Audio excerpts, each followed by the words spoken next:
Hey guys, welcome back to my channel. So today I'm going to be returning to Understanding Scientology. This is a book written by Marjorie Wakefield, covering Chapter 2. This is Part 3 of Chapter 2, and it is titled L. Ron Hubbard, Messiah or Madman. If you need to, refer back to Parts 1 and Part 2, but just a short rundown. We have gone through his marriage, 2 children, and we are at the end of his naval career, as lackluster as it was. And we are to the point where he was introduced to Aleister Crowley's teachings and how that is going to lead up to Scientology. So stay tuned to find out what we find out in Part 3.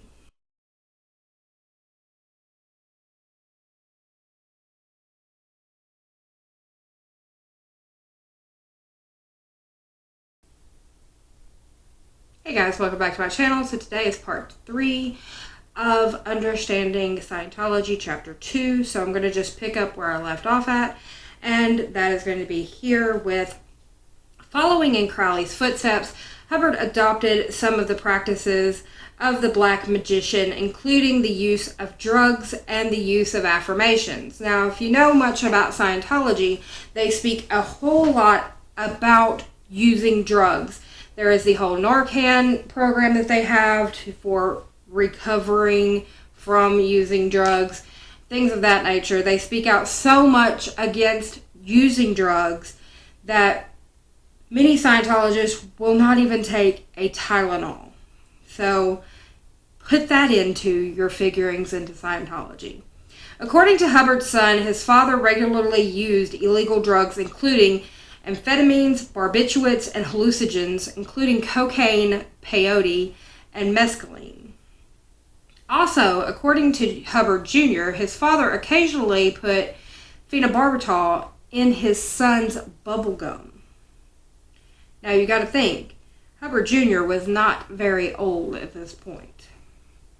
Among the many affirmations that Hubbard was known to have used was the following: all men shall be my slaves. All women shall succumb to my charms.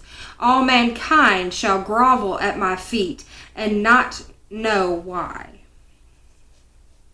Well, he did have a point there, didn't he?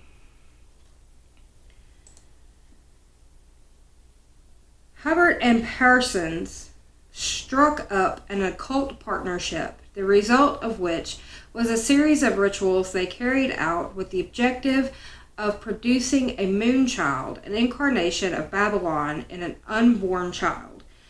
A woman in the house was chosen to be the mother of the satanic child. Now, I take offense with the whole satanic part. Like I said, I do have a history of studying things from the occult, things of that nature, and so I do take some offenses to some of the words used in this, but I do understand that a lot of people don't understand the occult, so we'll move on from that. During these rituals, which took place in the first 3 days of March 1946, Parsons was high priest and had sexual intercourse with the girl, while Hubbard, who was present, acted as scryer, seer, or clairvoyant, however it best is interpreted for you for these pretenses, and described what was supposed to be happening on the astral plane. Now, these are hard things to define to people, so astral plane is supposed to be where you are when you have an out-of-body experience. It's really hard to define for people that don't have a better feeling for the occult. So if you want to know more about it, I suggest you just Google astral plane. Later, Hubbard was to reveal some of his occult beliefs to his son in a conversation documented by L. Ron Hubbard Jr. And this is what he quotes: "I've made the magic really work," Hubbard Sr. said. No more foolish rituals. I've stripped the magic to basics.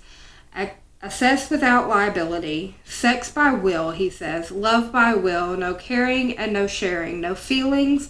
None. Love reversed. Love isn't sex. Love is no good. Puts you at effect. Sex is the root to power. Scarlet women. They are the secret to the doorway. Use and consume. Feast, drink the power. Through them, waste and discard them. Scarlet? I, Hubbard Jr. asked. Yes, scarlet. The blood of their bodies. The blood of their souls. Release your will from bondage. Blend their bodies. Can't read today. Bend their bodies. Bend their mind. Bend their wills. Beat back the past. The present is all there is. No consequences and no guilt. Nothing is wrong in the present. The will is free, totally free. No feelings, no effort, pure thought, separated. The will postulating the will. Will, sex, love, blood, door, power, will, logic. The doorway of plenty, the great door of the great beast. Now, there's a whole lot of talk about sex there. Again, if you know anything about Scientology, there's a whole lot of anti-sex there. No sex before marriage, no unnatural sex, as most Christians would say. You know, they are not gay friendly in Scientology. So, again, you have to kind of squint at L. Ron Hubbard. The final result of the relationship between Hubbard and Parsons was that Hubbard ran off with Parsons' girlfriend, Sarah Northrup, to Florida, where with $20,000 of Parsons' money, they bought several boats and were enjoying an easy life together at sea before Parsons caught up with them and obtained a restraining order to retrieve some of his assets. On August 10th, 1946, Hubbard and Sarah were married in Washington, D.C., in spite of the fact that Hubbard was still married to Polly. Sarah did not know about the existing marriage to Polly or about Hubbard's 2 children. Take that in for a second. He's a bigamist, a con man, and a bigamist. Hubbard and Sarah ended up living in a trailer in Port Orchard, Washington, just a few miles from Polly and the 2 children in Bremerton. I'm probably butchering that. Whom he occasionally visited. A year and 4 months after marrying Sarah, he divorced from his first wife. His divorce from his first wife was granted. In April of 1950, just before the publication of Dianetics, the Modern Science of Mental Health, Hubbard became a father for the 3rd time to Alexis, his daughter with Sarah. Unfortunately, the marriage to Sarah was also fated to end in failure. Toward the end of their marriage, both Hubbard and Sarah became involved in extramarital affairs. Sarah left Hubbard early in 1951, accusing him of being paranoid schizophrenic. I could see that. Hubbard, perhaps having a legitimate worry in this regard, retaliated by first kidnapping Alexis from the Church of Scientology premises in Los Angeles, and then by kidnapping Sarah and trying to have her declared insane in order to prevent her from doing the same to him. Sarah Hubbard, in her divorce complaint, alleged that Hubbard had repeatedly subjected her to systematic torture, including loss of sleep, beatings, and strangulations, and scientific torture experiments. He not only kidnapped his daughter, but he also kidnapped his wife to keep his mental illness a secret. Just let that soak in, people. According to Sarah, when Hubbard realized that a divorce was inevitable, he asked Sarah to kill herself, fearing that a divorce would ruin his reputation. She said that Hubbard kept her from sleeping for 4 days, then gave her sleeping pills, nearly killing her, and that once, when he nearly strangled her, he ruptured the Eustachian tube in her ear. I probably really butchered that. Permanently impairing her hearing. So,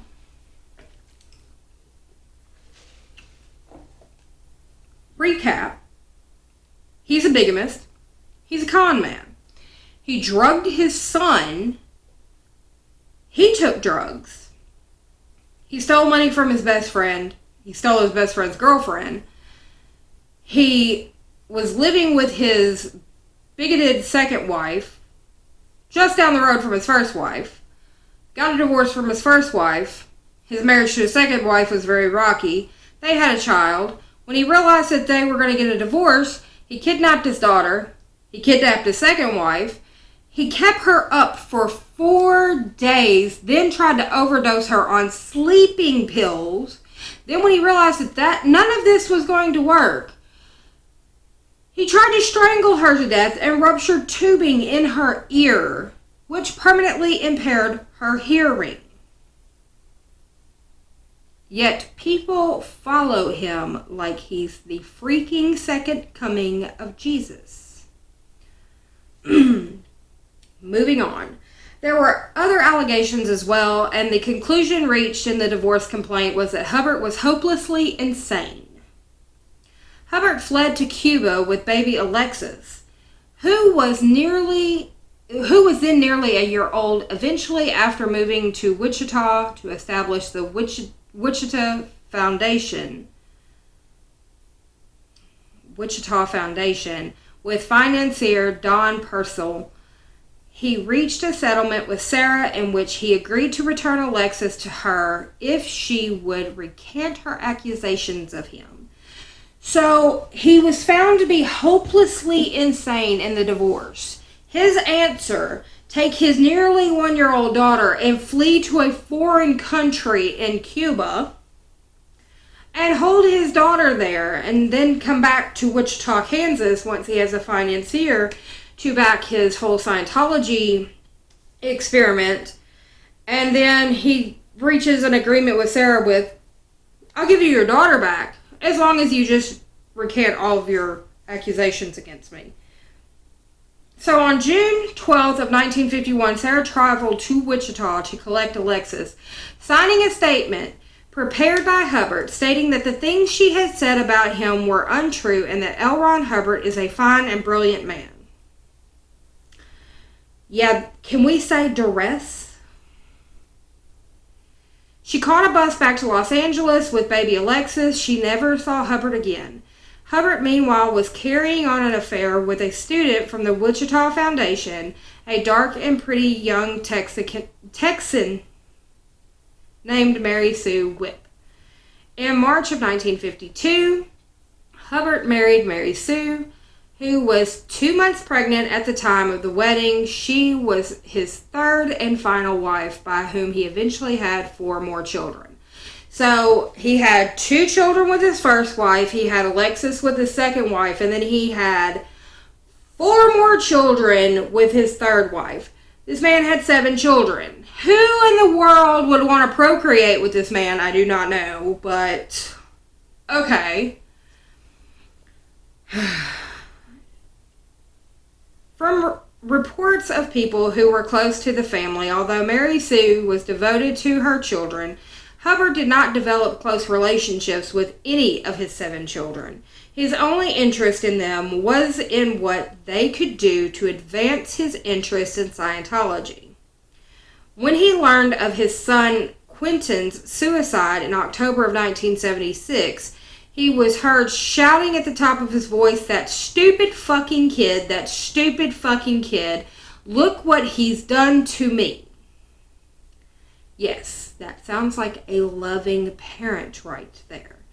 Descriptions of Hubbard in the early 50s portray a man of contrast. He could be charming when he wanted to be, and at other times would explode in outbursts of temper. According to one student, Ron lectured every day. He was very impressive, dedicated, and amusing. The man had tremendous charisma. You just wanted to hear every word he had to say and listen for any pearl of wisdom. Another student says, Hubbard had this incredible dynamism of disarming, magnetic, and overwhelming personality. I remember being at St. Hill one evening and running into him, and as we started to talk, people gathered round. People had a wonderful feeling with him of being in the presence of a great man. Another student commented on Hubbard's unpredictability. He, Hubbard, could be very thoughtful and kind one minute and quite hideous the next. We were auditing about 50 hours a week, and I remember one afternoon a girl burst into tears when she was telling Ron about a particularly difficult case she had. He put his arm around her and said, Jenny, anything we can do for this pre-clear is better than doing nothing. She needs help and a bit of attention, and this is what you are giving her. Just keep on doing the same thing you're doing, and you will resolve it in due course. You can't expect miracles overnight.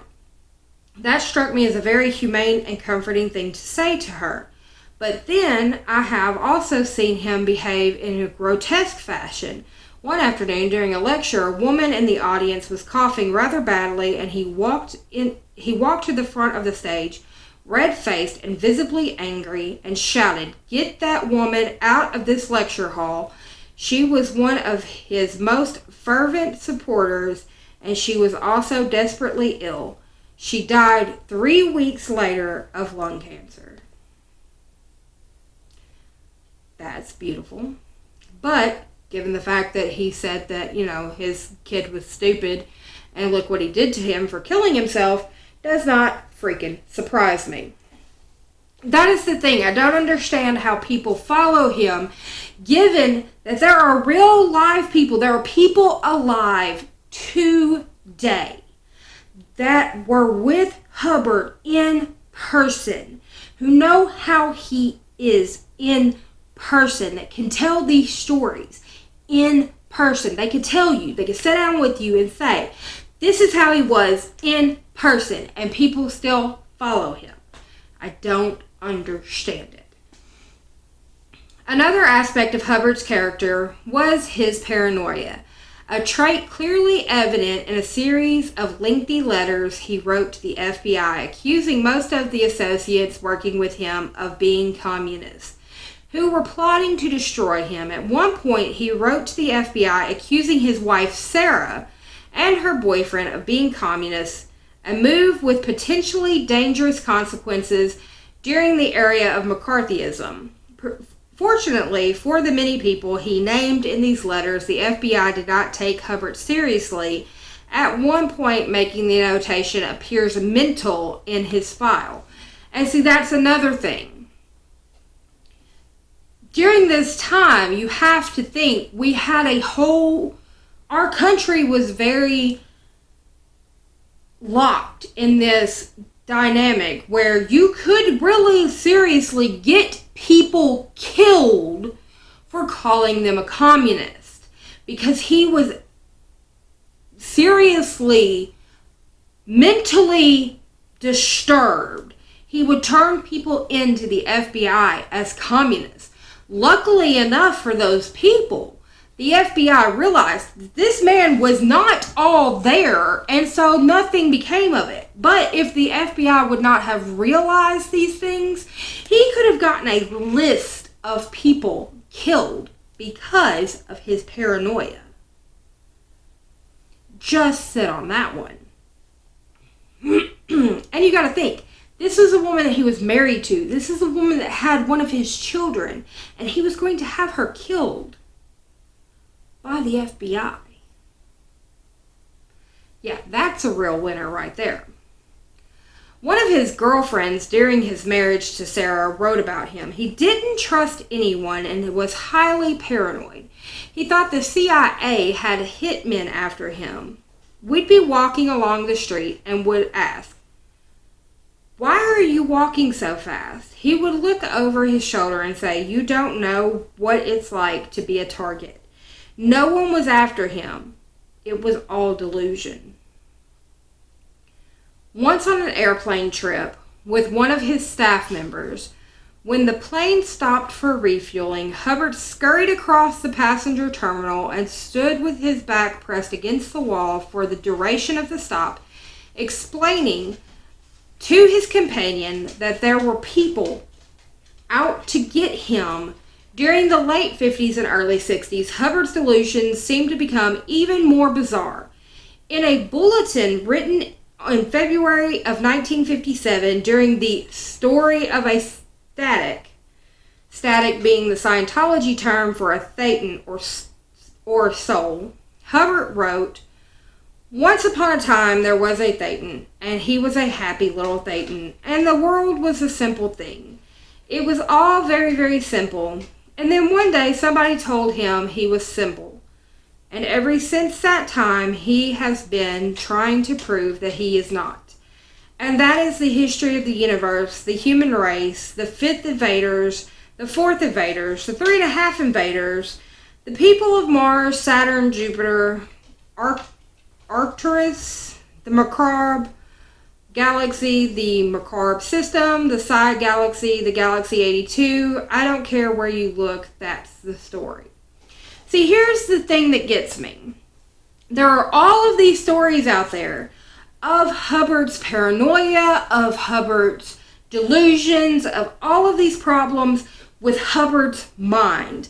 Yet, this one religion is set up out of the mind of this paranoid, delusional, mental case. 2, they run off of all of these letters and directives and orders written by this paranoid, delusional, mental case to this day. Am I the only one that sees a problem with this? Moving on. In another bulletin dated May 11th, 1963, Hubbard claimed he had twice visited heaven 43 trillion and 42 trillion years earlier, teaching his followers that heaven was just an implant station in space. He said that on the first visit, he had found heaven, complete with gates, angels, and plaster saints. Can't talk. Complete with angels, gates, and plaster saints, and electronic implantation equipment. On his second visit, 1 trillion years later, he says that he found changes in heaven. The place is shabby, the vegetation is gone, the pillars are scruffy, the saints have vanished, so have the angels. A sign on one side, the left as you enter, he says, "This is heaven." To the right has a sign, hell, with an arrow, and inside the grounds one can see excavations like archaeological diggings and terraces that lead to hell. Plain wire fencing encloses the place. In one of the tapes on the St. Hill Special Briefing Course, Hubbard claims to have been flying around space without his body getting caught in the Van Allen belt, and he relates this experience in great detail for his students. Later in the Sea Org, a student on the ship relates this experience with Hubbard. L. Ron Hubbard was on the ship and in a real jolly mood. He used to stay up late at night on the deck and talk to us onto the wee hours about his whole track past life adventures. How he was a race car driver in the Macabre civilization, the Macabre, civilization existed millions of years ago on another planet. It was similar to a planet Earth in the 50s, only they had space travel. Hubbard said that he was a race driver called the Green Dragon who set a speed record before he was killed in an accident. He came back in another lifetime as the Red Devil and beat his own record. Then came back and did it again as the Blue Streak. People would stand around listening to these stories for hours, very overawed. At the time, it seemed like a privilege and honor to share these things, to hear him talk about things that went on millions of years ago like it was yesterday. Hubbard should have been diagnosed as manic depressive with paranoid tendencies, according to several people who knew him well. Certainly, he did have periods of deep depression from time to time in which he lay in bed in a torpor, once telling one of his attendants that he wanted to die. He developed phobias about dust and smells, which were the cause of frequent explosive temper tantrums. He was also complaining that his clothes smelled of soap, or he was being choked by dust that no one else could detect. On his trips between the ship and a rented villa in Las Palmas, he would insist on stopping because there was dust in the air conditioning. He would get into such a rage that on occasions I thought he was going to tear the car apart. His temper tantrums were to increase with age. After a motorcycle accident in Tenerife, in the Canary Islands, in which he broke his arm and several ribs, he was in a particularly vile temper. He didn't get out of the red chair for 3 months, said Doran Smith, one of his young aides in the Commodore's Messengers organization. He'd sleep for about 45 minutes at a time, then be awake for hours screaming and shouting. It was impossible to get him comfortable. None of us got any sleep. I was better with a cushion. Someone else was better with a footstool. Someone else with a cotton bed with the cotton padding.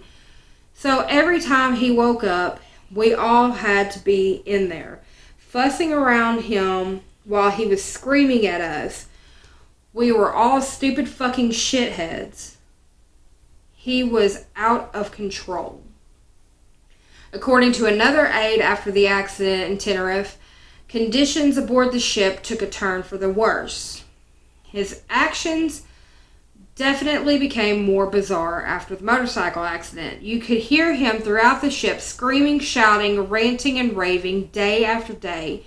He was always claiming that the cooks were trying to poison him, and he began to smell odors everywhere. His clothes had to be washed in pure water 13 times, using 13 different buckets of clean water to rinse his shirt so he wouldn't smell detergent on it. I could see bipolar and obsessive compulsive disorders like just teeming all through this man. And I say that because I do have a bachelor's degree in psychology, so I've learned about these disorders. I also have family members with these disorders, and I see these disorders just like teeming overboard with him. His young messengers bore the brunt of his temper throughout his later years, although they continued to serve him with devotion. According to one Sea Org member who later defected, his messengers were there to cater to Hubbard's every need. I can't talk today. The girls would stick cigarettes in his mouth and light them. They had to catch his cigarette ashes. If a drop of sweat was on his forehead, they had to wipe it off. Every word he said had to be written down by the girls. Whenever he appeared, people would clap. If it was 4 a.m. and nobody could see straight, people would clap. The girls on the ship The girls in the Sea Org also served as his personal attendants. When he woke up, he would yell, "Messenger," and two of us would go into his room straight away. He would usually be lying in his bunk, in his underwear, with one arm outstretched, waiting for us to pull him up to a sitting position. While one of us put a robe around his shoulders, the other one would give him a cigarette. A cool, non-filtered, light it, and stand ready with an ashtray. I would run into the bathroom to make sure his toothbrush, soap, and razor were all laid out a set fashion, and I prepared his bath, checked the shampoo, towel, and temperature of the water. When he went into the bathroom, we would lay out his clothes, powder his socks and shoes, and fold everything ready to get him dressed. Everything had to be right, because if it wasn't, he would yell at us, and we didn't want to upset him. The last thing we wanted to do was upset him. When he came out of the shower, he would be in his underwear.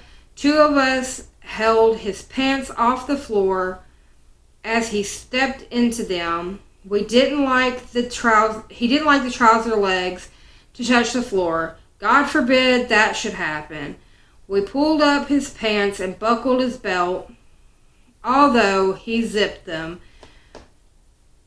We put on his shirt, buttoned it up, put his cools in his shirt pocket, tied his cravat, and combed his hair. All this time, he'd be standing there watching us run around him.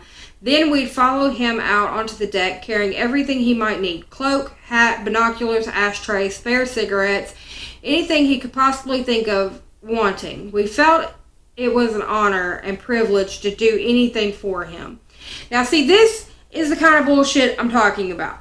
You had these girls running around, not only pulling your fat ass out of your bunk, but wrapping your robe around you, setting out your shit so that you could brush your teeth and wash your ass. But then they had to set out your clothes. On top of that, they have to dress you pretty much. Oh, you zipped your own damn pants. Oh, good for you. But they have to dress you, make sure your pants legs don't touch the fucking floor. And then they have to scurry behind you with everything that you might possibly need as you walk around your fucking ship like you're a god. That's the kind of shit I'm talking about. This is the fucking God complex that this man has in his mental delusions that he has. And these people still to this day worship him like he's a fucking god. These people are retarded.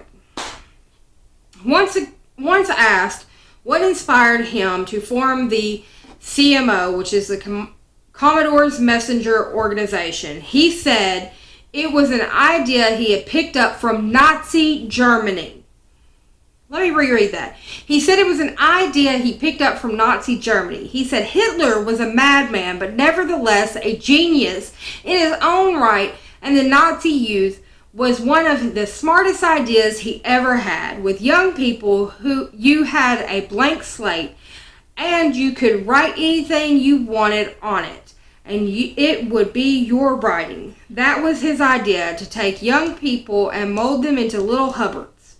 He said he had girls because women were more loyal than men. No, you had women because they could be your fucking slaves.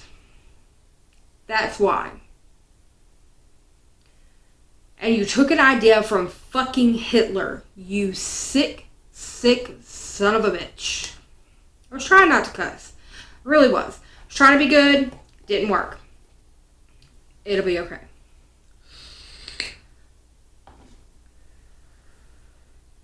According to some of the messengers, Hubbard did not have sex with them. One of the messengers stated, "I think he got his thrills by just having us around." One reason for this is that Hubbard was reportedly impotent.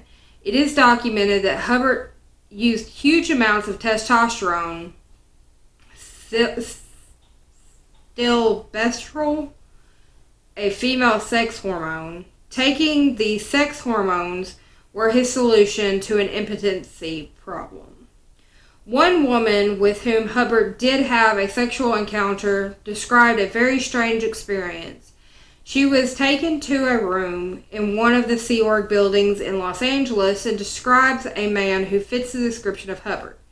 Sitting in one of the chairs was a heavy-set older man. He had reddish-gray hair, slightly long in the back.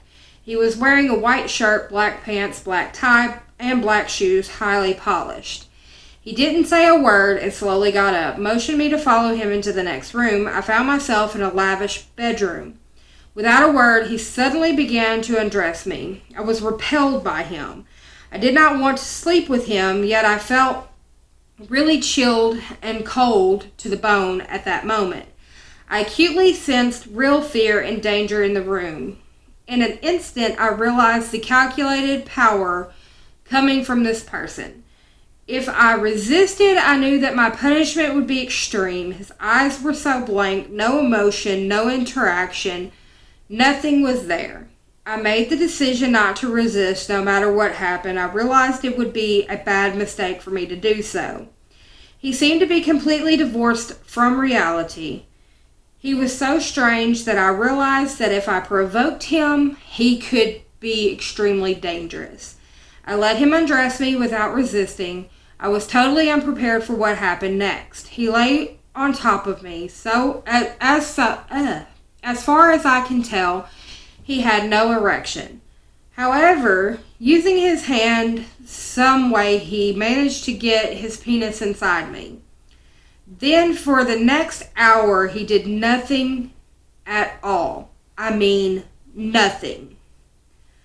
After the first 25 minutes, I became about as frightened as I have ever been in my life.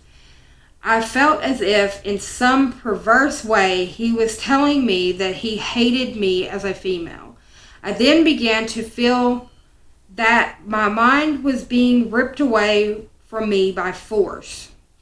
That was the worst of it all. I really felt he coveted an aspect of my personality, and he wanted it. This was weird. Total control on a level I could not fathom. I could not fathom at the time. I had no idea what was happening. After half an hour, I really thought I was going crazy. I couldn't move my body from underneath him, and I could feel he still had no erection.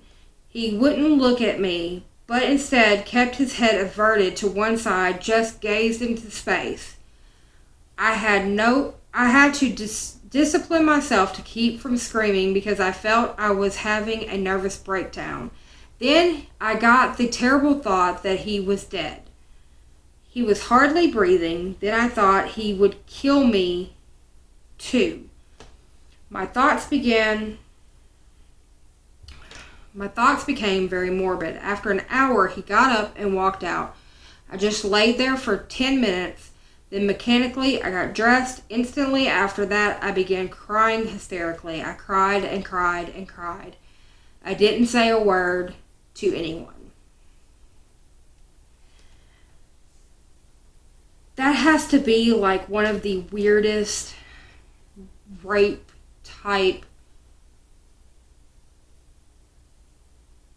things I have ever read in my life. They just brought like a woman in and like, here's your sacrifice.